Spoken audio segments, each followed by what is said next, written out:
Caros amigos, meu nome é João da Costa, do canal de direita da Costa TV.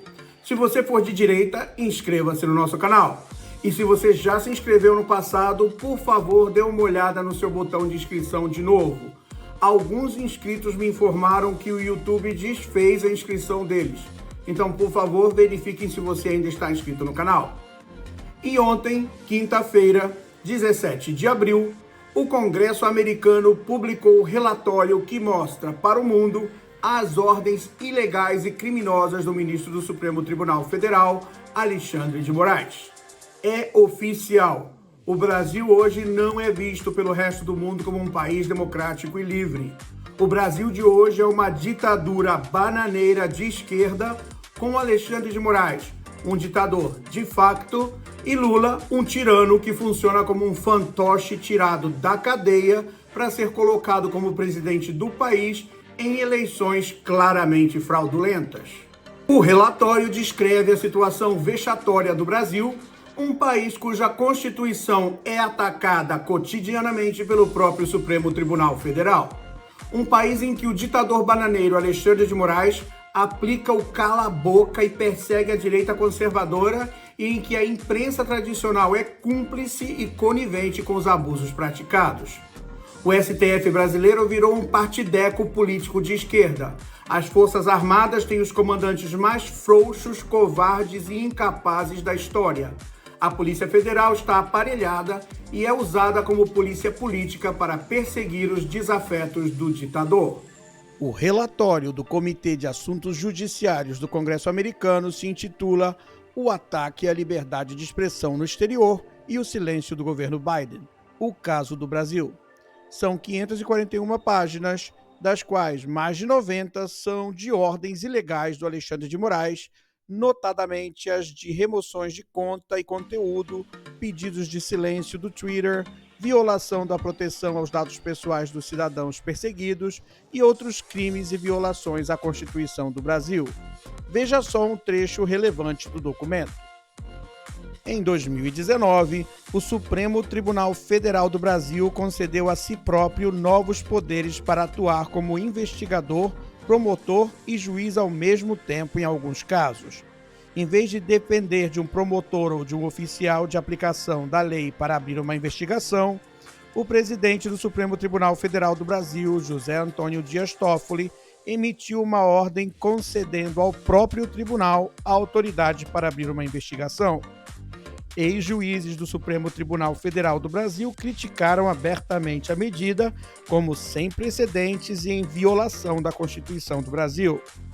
Nesta ordem sem precedentes, Toffoli selecionou o colega do Supremo Tribunal Federal do Brasil, Alexandre de Moraes, para conduzir a primeira investigação realizada pelo tribunal. O Tribunal Superior Eleitoral é o mais alto tribunal do Brasil que supervisiona os processos eleitorais do país e frequentemente emite ordens compelindo a censura de supostas desinformações sobre eleições. Com esse novo e extraordinário poder, Moraes atacou críticos da direita e da esquerda com impunidade. Moraes ordenou que as plataformas de mídia social removessem postagens e contas, mesmo quando grande parte do conteúdo não violava as regras das empresas e frequentemente sem dar uma razão. Como outro exemplo, ele ordenou que agentes federais invadissem 8 empresários em julho de 2019, além de congelar suas contas bancárias e suspender suas contas de mídia social. E agora? O jornalista americano Glenn Greenwald já tinha publicado uma das muitas ordens ilegais de censura que o Alexandre de Moraes havia enviado às redes sociais.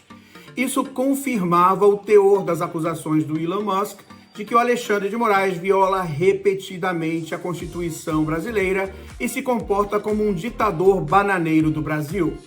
Agora, o Congresso americano publica um relatório que comprova essas acusações. Curiosamente, só agora a imprensa tradicional brasileira parece ter se informado ou se inteirado do assunto, porque só agora os jornais da velha imprensa, tais como Folha de São Paulo, Estado de São Paulo, decidiram publicar artigos nos que revelam indignação com o que tem ocorrido com os cidadãos de direita no Brasil. A pergunta que fica é: E onde é que estavam esses mesmos jornalistas quando, durante mais de 5 anos, o Alexandre de Moraes e outros ministros do STF pisoteavam a Constituição brasileira, prendendo, torturando e silenciando cidadãos conservadores? Onde é que eles estavam? Nós, no Brasil, temos imprensa independente, como o pessoal da Revista Oeste ou do canal Vista Pátria, que com coragem e honestidade denunciaram esses crimes e abusos de vários togados e do governo ilegítimo do Lula e não se intimidaram com os riscos de desmascarar o ditador. Mas a imprensa tradicional brasileira foi covarde e conivente. Os jornalistas desses jornais tiveram que aprender jornalismo básico com seus pares norte-americanos e europeus. Tiveram que aprender com exemplos de fora do Brasil e da imprensa independente brasileira como se faz jornalismo de verdade. E que fique claro, o Alexandre de Moraes é o ditador, mas outros ministros do STF, como por exemplo o Barroso, a Carmen Lúcia, Dias Toffoli e o Gilmar Mendes, ajudaram e deram cobertura às atrocidades e crimes praticados pelo Xandão. E não esqueçamos o TSE, que até agora não superou a tara de querer censurar ou criminalizar qualquer pessoa que questione os resultados eleitorais de 2022, que o mundo inteiro já sabe que são fraudulentos. A interferência do TSE no processo eleitoral está agora documentada. O TSE vai tentar censurar o Congresso americano agora? A Polícia Federal do Brasil vai prender, perseguir ou intimidar algum senador dos Estados Unidos? O Xandão vai dar 48 horas para que os parlamentares americanos expliquem como se atreveram a revelar para o mundo os muitos crimes que ele praticou, sob cobertura e com o silêncio do resto do STF, do TSE e do Congresso brasileiro? Agora, a queda do ditador Alexandre de Moraes é irreversível.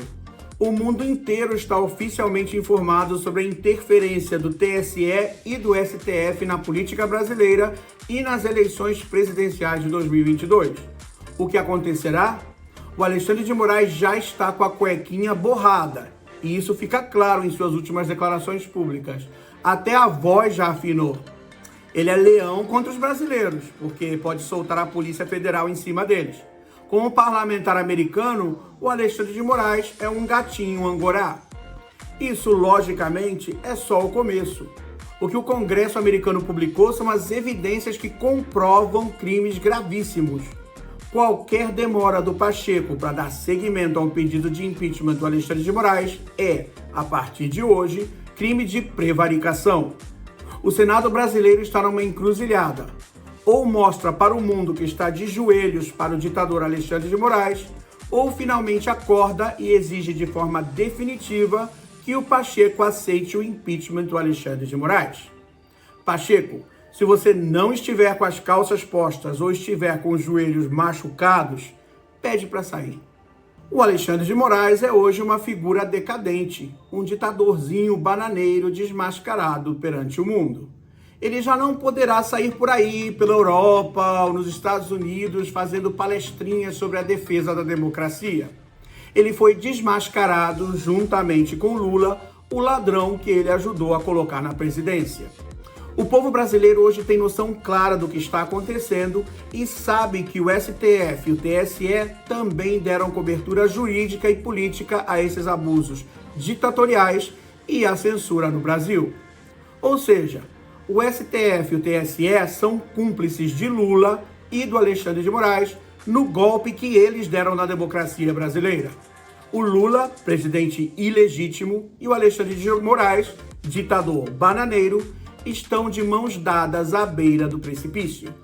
O Congresso americano deu o empurrãozinho que faltava. O Alexandre de Moraes deve pagar por seus crimes e fazer companhia ao Lula na cadeia. O relatório do Congresso americano era a última peça que faltava.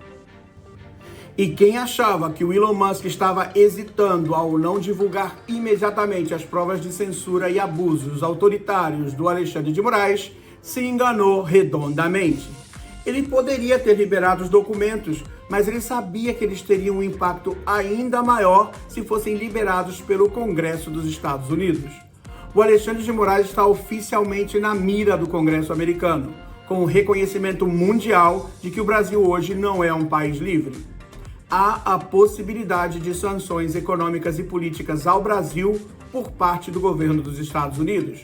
E com o verdadeiro descalabro econômico que esse desgoverno ilegítimo está causando, o Brasil vai, em breve, sofrer um baque econômico forte, dentro e fora do país.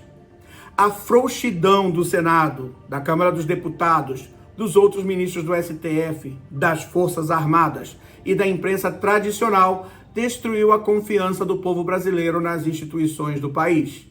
É hora de os políticos em Brasília descolarem a cara do chão, tirarem as nádegas flácidas da cadeira e começarem a trabalhar para o impeachment de Lula e do Alexandre de Moraes. Esses dois impeachments são urgentes, mas não se engane, esses dois são só o começo da limpeza. Curta, comente e compartilhe. Se você é de direita conservadora, inscreva-se no canal. Nós precisamos de mais pessoas como você. Muito obrigado e a gente se vê por aqui.